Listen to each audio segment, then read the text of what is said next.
Howdy folks, and welcome back to your annual War Thunder video with the mighty Jingles. By my reckoning, that must mean we're at least in the year 2027 by now.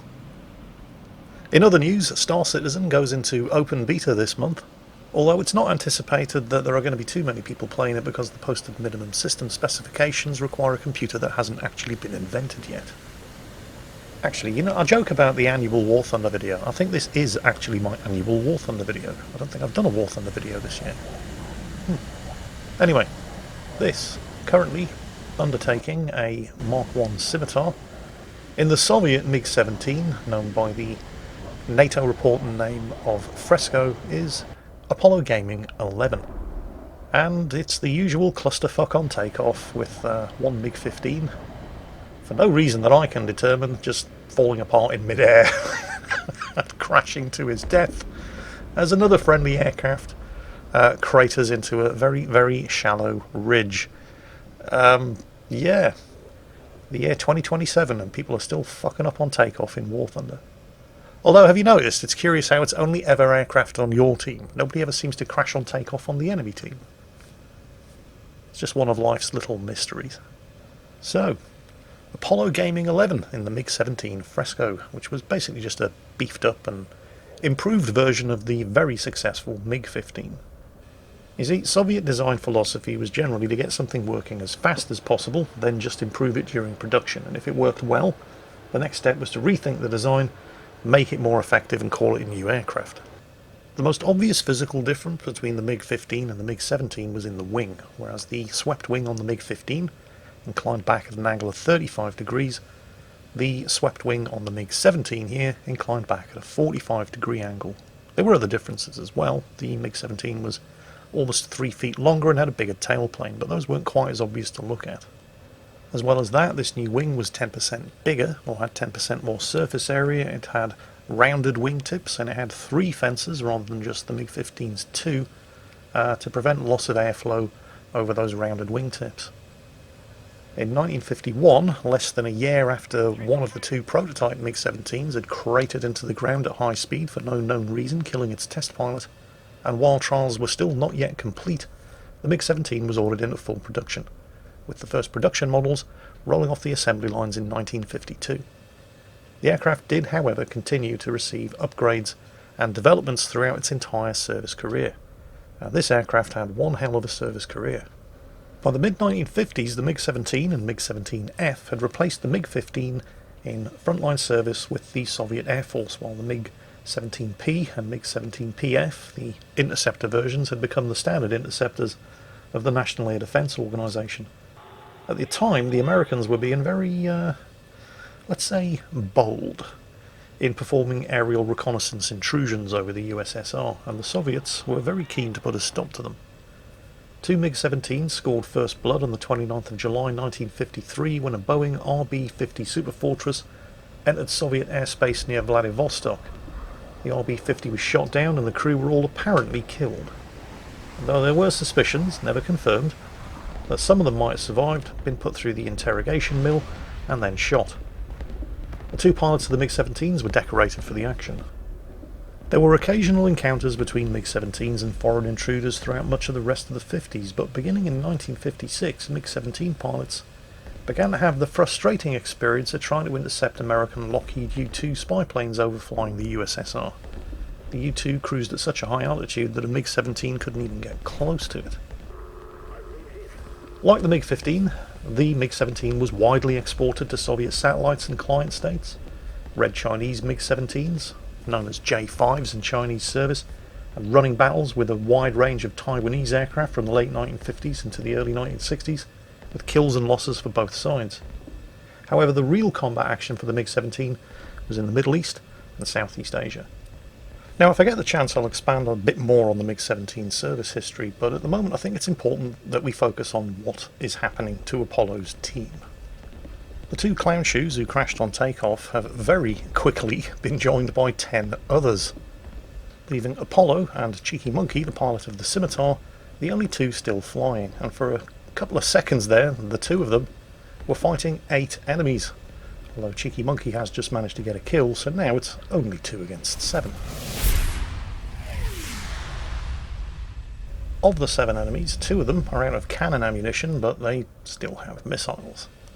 I believe there's an actual technical Air Force term for the situation that Apollo and Cheeky Monkey now find themselves in. I believe it's called being in the shit. Luckily, however, Cheeky Monkey in the Scimitar Mark I doesn't appear to have been told that he's in the shit, because he's just managed to shoot down another enemy aircraft, this time an F-86 Sabre, so now they're 2 against 6. Now, ideally under these circumstances, you'd like to stick as close as possible to your lone surviving teammate as you can. But that's going to prove to be difficult, given the number of aircraft that are closing in on Apollo's tail. Nevertheless, he's going to at least try. Now, the MiG-17 is pretty fast, but it's not a supersonic jet fighter. The first Soviet supersonic jet fighter was the MiG-19, which went into production not long after the MiG-17 did. Superficially, the MiG-19 looks like the MiG-17, but it's actually a completely different aircraft. But right now that doesn't really matter, because Apollo's only being chased by... oh, hang on a second. The MiG-17 behind him has just launched a missile. Although I think Apollo's probably quite safe. You can see the missile closing in, but, well, the MiG-17 was armed with the AA-2 Atoll air-to-air missile, which was basically... here it comes. Do you see it? There, it's exploded behind him. It was basically a Soviet copy of early versions of the Sidewinder, which was a short-range missile and fired from nearly 3 kilometres away. At somebody heading away from you at this kind of speed, there was little chance it was actually going to catch him. There's actually only 1 aircraft on the enemy team that would be easily capable of catching a MiG-17 in a straight run, and that's that guy up ahead, the F-104. And he's trying to shoot down Cheeky Monkey's Scimitar. And while Apollo is climbing to try to assist, that's allowing the aircraft behind him to catch up, and he's starting to take some hits from flak. I don't think it actually did any serious damage. I certainly don't see any damage. But, actually, yeah. Sorry, Cheeky Monkey, you're still on your own. However, those 2 enemy aircraft up ahead, one taken off and one still in the process of landing, Apollo can certainly take advantage of them while they're vulnerable like this. So he's going to feed a missile to the Seahawk. And some 23mm cannon shells for the G91. There we go. Remember, fair fighter for losers. And the French. And as quickly as that, 2 enemy aircraft have been taken care of. It's actually more than that, because just a few seconds ago, the enemy MiG-15, who was trying to shoot up ground targets, managed to pancake. There was an F-86 that had been forced down by the Scimitar, sitting on the runway, who's about to give up the ghost. And while the G91 is technically still alive, he has a dead engine, and he's about to catch fire, at which point he is also going to give up, which means it's gone from being 2 against 7 to 2 against 2. And this is where Apollo Gaming starts to get really fancy with the MiG-17, who's been chasing him for the best part of the last 5 minutes, and has now been joined by the F-104 Starfighter, who's completely given up trying to shoot down Cheeky Monkey's Supermarine Scimitar, which was a terrible aircraft, by the way. 51% of all Scimitars ever built were lost to accidents. But the fact that an F-104 Starfighter has now joined the MiG-17 on Apollo Gaming's tail is incredibly bad news, because no MiG-17 should be able to outrun an F-104 Starfighter. The F-104 also had an alarmingly high accident rate, but not because it was bad, because it was too good. It was an extremely difficult aircraft to fly and very unforgiving of pilot error. Of course, the flip side to that was that if you did have a shit-hot pilot at the controls of an F-104 Starfighter, you could make it do things that just didn't seem possible. As Colonel Chuck Yeager went on to prove time and time again by constantly setting new speed and altitude records in his F-104, despite it clearly, or on paper at least, being outclassed by the generations of aircraft that kept setting the new records which Yeager would routinely go out and break again in his F-104.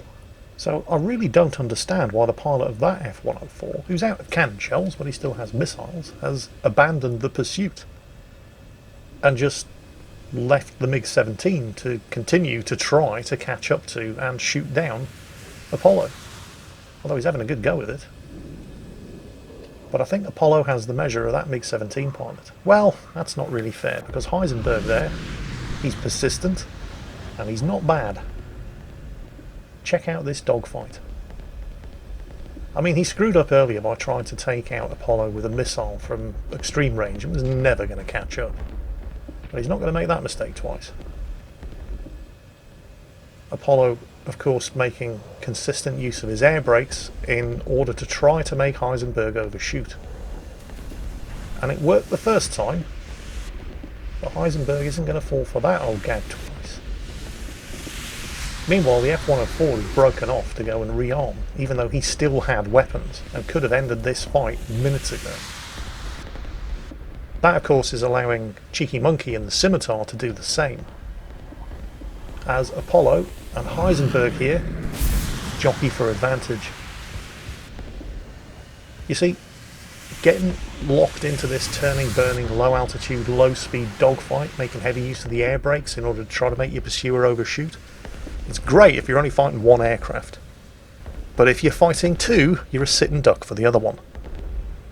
And the F-104 decided, despite still having weapons, that he was going to return to base and rearm. So that was nice.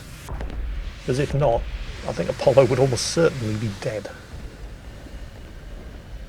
Oh, I think he's got the advantage on the MiG-17 this time. Yes, yes. He's still got a missile as well. And yeah, and that just leaves the F-104. A couple of minutes ago, it was 7 against 2. The 2 are still flying, and the 7 have been reduced to 1. How do you fuck that up? Seriously, inquiring minds want to know. How do you fuck that up? Here comes the F-104. Too little, too late. He's just gone supersonic. You see, nobody in this battle is ever going to beat an F-104 when it comes to speed. But if they can sucker him into getting into a dogfight, and remember the Scimitar still has missiles. Now Apollo's never going to catch the F-104 unless he does something spectacularly stupid, like trying to get into a dogfight with a Scimitar. Oh, Apollo's engine has been hit. It's not critical, but if he continues to push it, it could become critical. So he has a bit of a dilemma here, because he's going to need to go as fast as he can to try to assist the Scimitar against the F-104, or the Scimitar can come to him, and they can stick together, and that is what the Scimitar is doing. But if he does try to push the engine, it's going to go red, and he'll end up having to make a soft landing, at which point the F-104 is going to jump on him. Of course, the F-104 could always oblige by coming back. Shot out with the 23 mils, duke to avoid. Did he take a hit there? His engine's gone red. Oh, that's it. Apollo is basically out of this fight now. He has to put it down. I mean, the airstrip's nearby, but... Oh, Scimitar's launched a missile. Looks like the Scimitar's launched a missile. Has the Scimitar got him? The Scimitar's got him.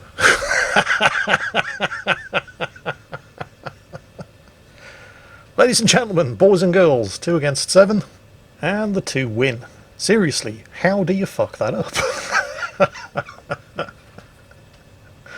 Apollo Gaming 11 in the MiG-17 Fresco, and Cheeky Monkey 126 in the what really should be an absolutely terrible aircraft, but today wasn't, the Supermarine Scimitar F.